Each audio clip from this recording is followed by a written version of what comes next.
High বন্ধুরা, আজকে চলে এলাম আর একটা ভিডিও নিয়ে। নতুন ভিডিও।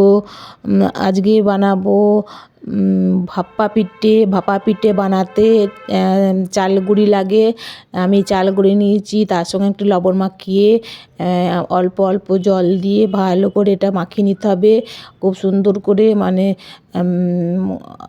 অল্প জল হলেও হবে না, আবার বেশি জল হলেও হবে না। খুব সুন্দর করে অল্প অল্প জল দিয়ে মাখাতে হবে। এই মাখানোটা হাতে এরকম করে দিলে দেখা যাবে যে খুব মানে গুটিয়ে যাচ্ছে, ভাঙার সময় ঝুরঝুরে পড়ে যাচ্ছে না।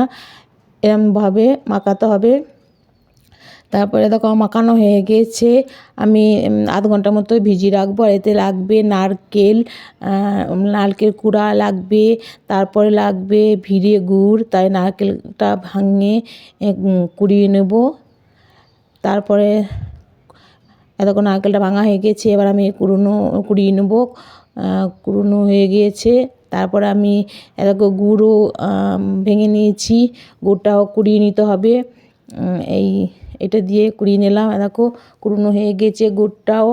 তারপরে আমি এই জালিটা দিয়ে এই স্টিলের এটা থালা, শাক ভাপানো জল ফেলা থালা, এটা দিয়ে ভালো করে এটাকে হাতে করে ঘষে এটা চেলে নিতে হবে।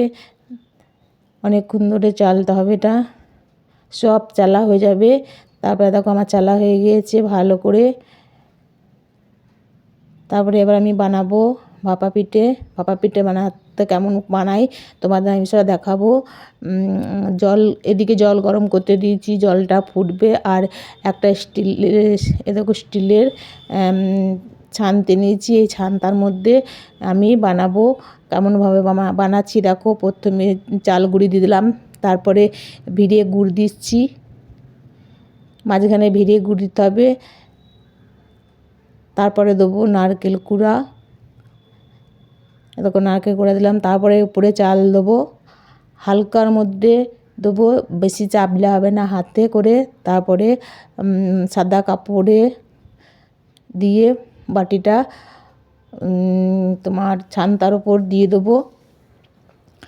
এরকম ছানটার ওপর দিয়ে দিয়েছি। জল ফুটে গিয়েছে, আমার ভাপও বেরোচ্ছে, দেখতেই পাচ্ছ। তারপরে দেখো হালকা মধ্যে এটা আমি ন্যাকড়াটা দেবো। তারপরে তোমার এর মধ্যে একটা বাটি চাপিয়ে দেবো।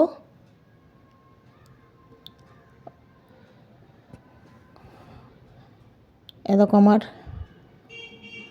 ভাপা পিঠে হয়ে গিয়েছে। কেমন হয়েছে দেখে তোমরা বলো। যদি ভালো লাগে তা একটা করে সাবস্ক্রাইব করে দিও। আর নতুন নতুন ভিডিও দেখার জন্য পাশে থাকা বেলটা অবশ্যই টিপিয়ে দেবে। আর দেখো আমার হয়ে গিয়েছে ভাপা পিঠে। কেমন হয়েছে কমেন্ট করে জানাবে।